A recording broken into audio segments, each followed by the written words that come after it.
ئامادەکاریەکان بۆ هەڵبژاردنی ئەنجومەنی نوێنەرانی عێراق بەردەوامی هەیە. بۆ جاری دووەم پرۆسەی دەنگدانی ئەزموونی بەڕێوە چوو. لەم هەڵبژاردنەدا چەند گۆڕانکاریەک بەسەر میکانیزمی پرۆسەی دەنگدان داهاتووە، لەوانە زیادکردنی فەیس، وێنەی دەموچاو، هاوتەریب لەگەڵ پەنجەمۆر، قوفڵدانی کارتی دەنگدان لە دوای پرۆسەی دەنگدان بۆ ماوەی 72 کاتژمێر و لابردنی مەرەکەبی پەنجەمۆر.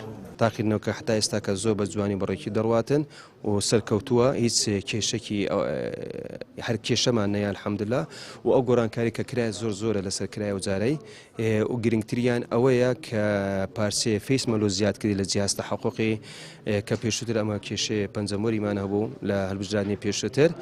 لەو هەڵبژاردنی ئینشاڵڵا چارەسەر کرا، ئەویش بەڕێ ئەو فەیسانە ئەو کەسانێک کە پەنجەمۆریان ناخینتەوە نیان بۆ ئەسڵان یان نەخینتەوە دەتوانێت بە ڕێگای ئەو فەیسەی دەنگ بداتن. ئەمن کە دەنگ بدەم یعنی بە کارتی خۆم، ئەو کارتەی دەنگدانی خۆم ماوەی 72 سەعات قفل لەبیتن.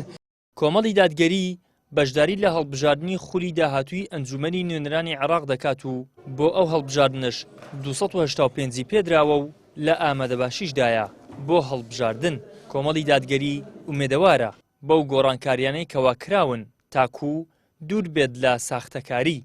ئەمە وەکو کۆمەڵی دادگەری کوردستان سەبارەت بە هەڵبژاردنی داهاتووی ئەنجومەنی نوێنەرانی عێراق لەو پەڕی ئامادەباشی داینا لەبەرەوەی کۆمەڵی دادگەری خاوەن پێگەیەکی جەماوەری بەهێز و تۆکمەیە کە هەرگیز دەنگدەرەکانی پشتی تێناکەن و پشتیوان بەخوا بەرنامێکی سڕ و پڕوتێر و تەسەلماندەی بۆی کە لە هەڵبژاردنی داهاتووش دەنگەکانمان بەرەو زیاتر بڕوە. سەبارەت بەو گۆڕانکاریانەی کە لە پرۆسەی هەڵبژاردن لەلایەن کۆمیسیۆن و لایەنە پەیوەنددارەکان و ئەنجام دەدرێت، ئومێدێکی باشی لێ دەخوازیین کە بەوەی کە هەڵبژاردننی داهاتوو هەڵبژاردنێک بێ کە دوور بێت لە تەزویر و خوروقات و دیزاین.